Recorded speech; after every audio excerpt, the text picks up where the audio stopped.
For less than £10, you can now enjoy all that Aquarist has to offer again, but this time in VR. So if you've always wanted to get your hands on your own aquarium and fight against the never-ending tirade of algae and fish poo, then you're in the right place. But is this the right game? Well, that depends on a few things. Firstly, what exactly are they going to do with this early access title? As yet, that is unclear. Right now, the graphics are more than decent, and performance over Oculus Link Air on the Oculus Quest 2 is very stable. The ability to place items with extreme precision is pretty enticing, despite the lack of items available overall. Unfortunately though, you cannot skip the tutorials, so if you've already played a bit of the original game, this is probably going to annoy you. My hope is that they improve and expand upon the previous title, so that here in VR you can really make the most of your ability to place by hand each and every single ornament, item, plant and fish that you want to see in your fish tank, because right now some of those things are still not quite available to you.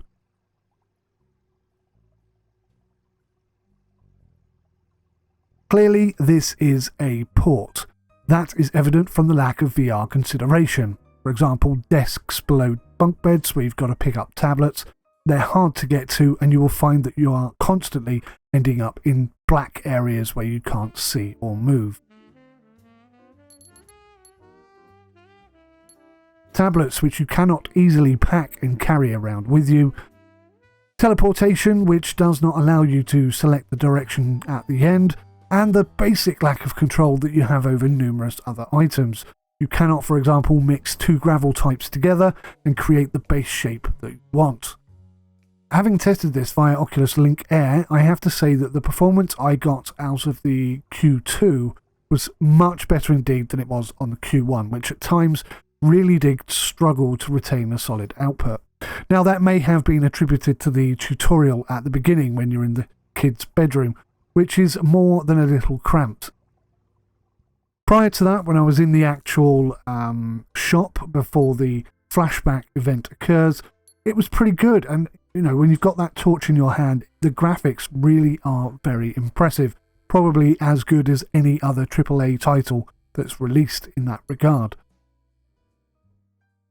And some things definitely work better than others. Pouring water can be a little bit hit and miss, and there is, as I mentioned, no way to skip the tutorial, which is hugely frustrating for me. You can opt to play just sandbox, but even that seems to dictate where you will build and what tank you will use.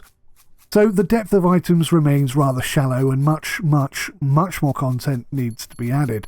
I am thinking modding, but I'm not sure if anyone else is. So this is literally the same game, just in VR, and if you can cope with the odd item bugging out on you, or your hands getting stuck inside of the tank, then this is a great option to get that Aquarist VR realism kick. But I wonder just how long it's going to take before your patience runs out too, with regards to the lack of freedom that you really have in this game.